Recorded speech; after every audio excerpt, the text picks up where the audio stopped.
Good to have you with us on this Wednesday morning. I'm Joe Fryer. And I'm Savannah Sellers. Thanks so much for joining us. So we're going to begin this morning with breaking news overnight, the end of a dramatic standoff between NYPD officers and student protesters at Columbia University. Roughly 100 people were arrested after officers in riot gear were able to get back into a building, it's called Hamilton Hall, that had dozens of students barricaded in. This was the scene left behind after the NYPD raided the building last night. The all-clear was given 2 hours after police descended on the university. Columbia University issued a statement in response to its decision to call police on student protesters. Officials said, quote, "We regret that protesters have chosen to escalate the situation through their actions after the university learned overnight that Hamilton Hall had been occupied, vandalized, and blockaded. We were left with no choice. We will not risk the safety of our community or the potential for further escalation." New this morning, we are monitoring the situation on the West Coast at UCLA, where violent clashes occurred between pro-Palestine demonstrators and counter-protesters. The LAPD responded to the unrest on campus overnight, just hours after UCLA administrators deemed the student encampments unlawful.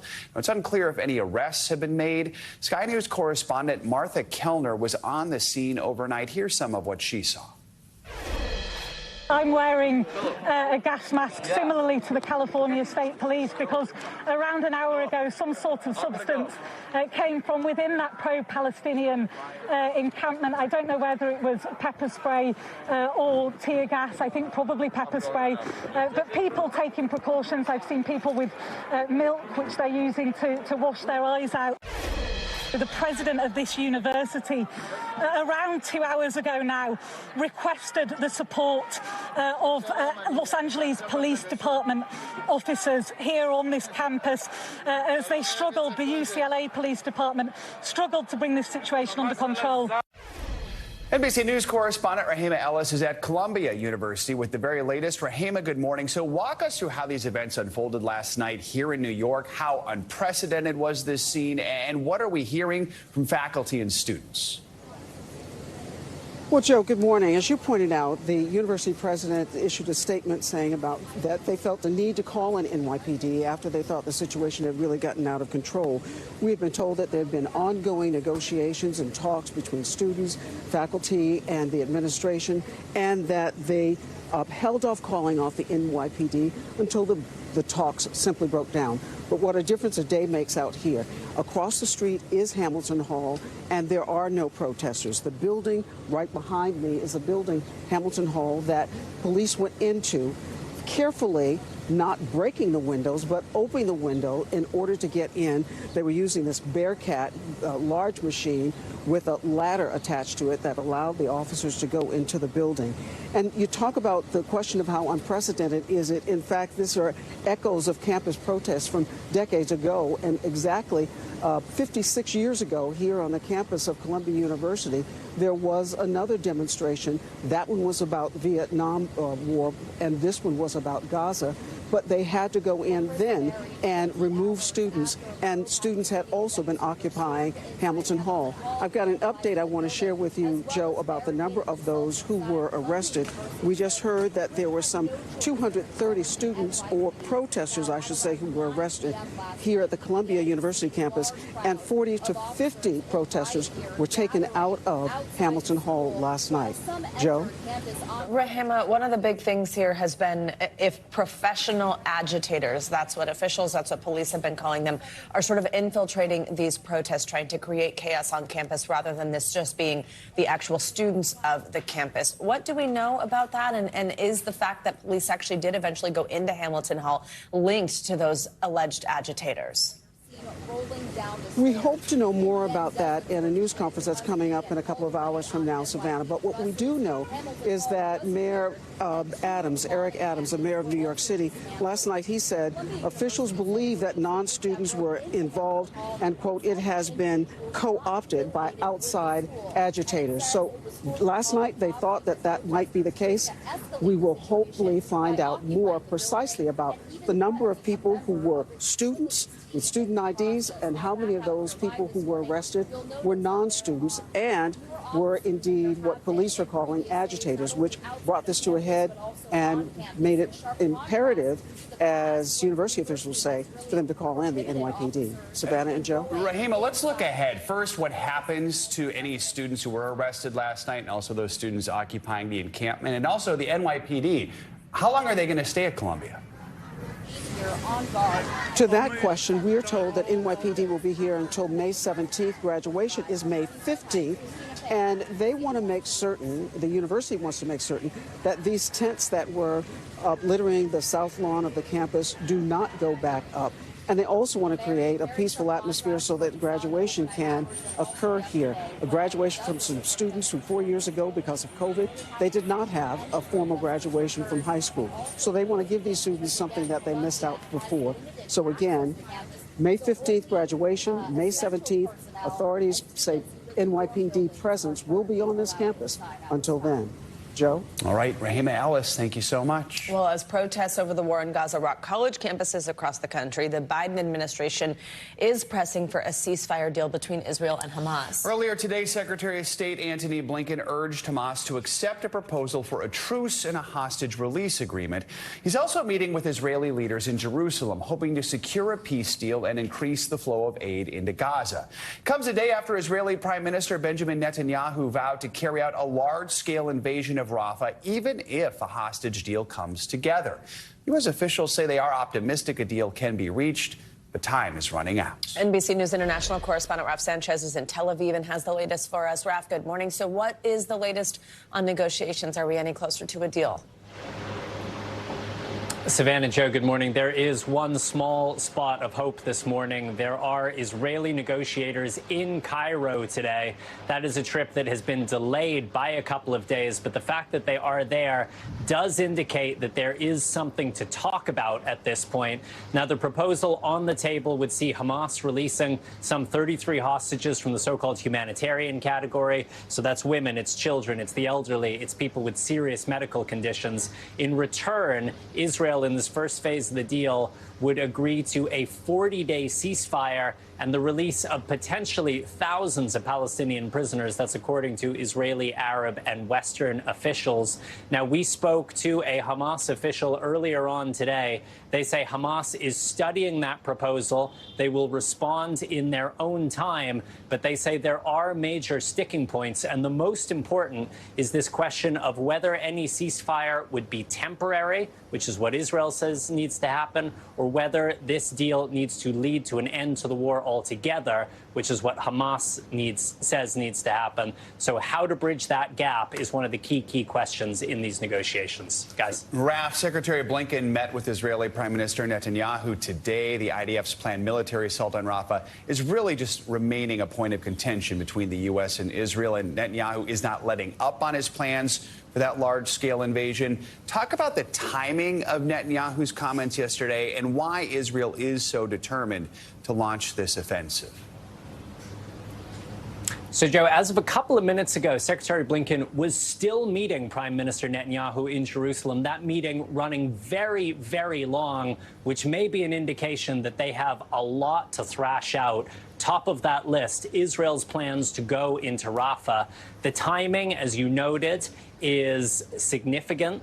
It potentially makes Secretary Blinken's delicate diplomatic work that much more difficult when you have Prime Minister Netanyahu saying deal or no deal, he is going into Rafah. One possibility here is that he is trying to increase the pressure on Hamas at the negotiating table. But, guys, he is under pressure himself from the far right of his own cabinet, who are saying that Israel should not make more concessions to Hamas and that they need to go into Rafah, whatever happens. Guys. All right, Raf, thank you so much for your reporting. Just after midnight, a controversial 6-week abortion ban went into effect in Florida, replacing a 15-week ban there. This means it's now a felony to perform or actively participate in the procedure, though there are some exceptions. Also, Florida now requires 2 in-person visits to a clinic ahead of an abortion. Florida was one of the last remaining southern states to allow abortions up to 15 weeks. But now many women could have to travel even further to get the procedure. NBC News Washington correspondent Michelle Sindor joins us from Charlottesville, Virginia, which is bracing for an influx of patients now that the abortion ban in Florida is in effect. So, Yamiche, Virginia is now one of the closest states for many of those in the South who are looking to get an abortion. Realistically, how many patients could head there, and how is the community there preparing for it?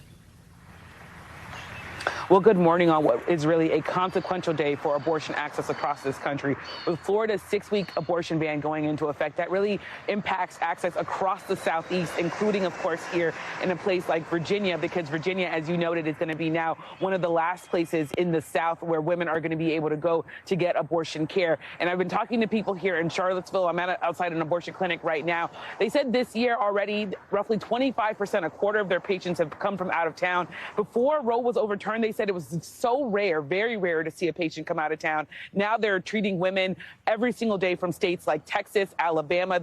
Yesterday were treating someone from Florida, and they're bracing for this influx by adding hours, as well as bracing for the idea that they're going to have to help women fund. They told me a number of the women that come here and that travel hours or take planes, that they need financial aid to get here because a number of them are facing financial struggles when they come to the abortion clinics in Virginia. So here in Virginia, they are absolutely getting ready for this and already sort of changing the way that they're doing things to help more women as this continues to go on. Let's talk about the women at the heart of this. What are you learning about the actual patients who are traveling there from places like Florida? Well, the people here at this abortion clinic where I spent all day yesterday talking to folks here, they told me that the average woman that's coming here is someone who's already a mother, who's already sort of struggling and struggling financially to figure out sort of how to move on with life and how to figure out how to support her family. And she's also someone who's likely come from a long distance, usually from states like Alabama or Mississippi or Texas. I also specifically talked to a patient care advocate. She's someone who had an abortion herself and talks to patients. She spoke to me yesterday about a mother who came here from Florida. Take a listen to what she told me. When I talked to her in counseling, she had expressed she is a mom. She has 3 children. And her reason was, I simply can't do this anymore. I could not imagine having to start over again. And she said, I know that's awful. And I said, no, it's not. You know that you know your limits. I'm just sorry that you had to drive 11 hours just to seek basic health care. So again, that was a patient care advocate talking specifically about a patient from Florida that was here yesterday. That patient was able to get her procedure done, and her healthcare officials tell me that she at some point started to relax, but she came in like so many other people from out of state, very stressed out, very nervous. And also they're telling people here, if you do get an abortion and you go back to your state, you don't have to tell the health professionals there. So there's a lot of anxiety when people come here from out of state that they might get arrested when they go back to their state, though it is very legal here in Virginia still to have abortions. So, Yamiche, we know that Florida's abortion policies could change again in November. That's because voters will have a chance to vote on a proposed amendment to the state's constitution. It would enshrine abortion access. What are you hearing from people about that?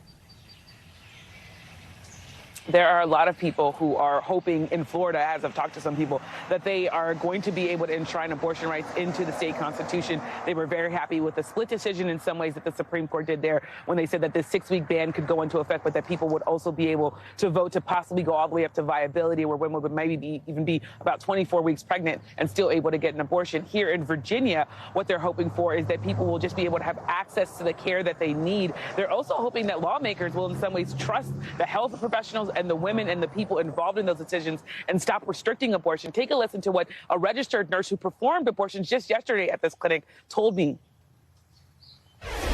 Let doctors and women and nurses figure out what is the best procedure for women. The politicians really are not qualified to make this decision.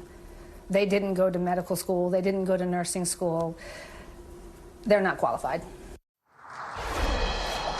And that registered nurse, who also told me her own abortion story, said that she really feels like she is doing the purpose of her life is to help these women have choice, have access to their bodies, have access to the care that they need. But she also told me she's very worried that maybe politicians don't understand that when they restrict abortion in a place like Florida, women end up here in Virginia, but they're farther along in their pregnancy. So you have women who are now sometimes paying double what they might pay if they had their abortion in Florida. And also that the procedure is a little bit more risky because when you have a procedure at 6 weeks versus 16 weeks, the pregnancy is bigger, she told me. So she also said she just really wants politicians to try to leave this in the hands of health officials. Of course, we know the abortion landscape is changing all the time, and that is, at this point, not going to happen. Joe, Savannah.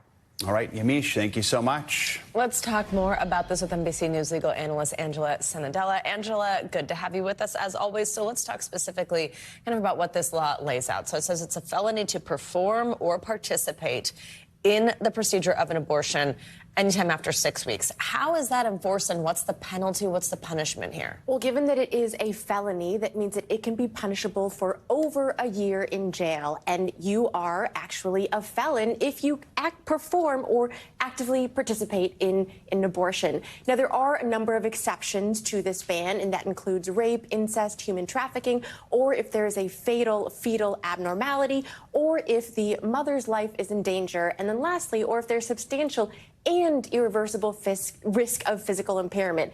So that means that prosecutors can charge starting from today if they want to.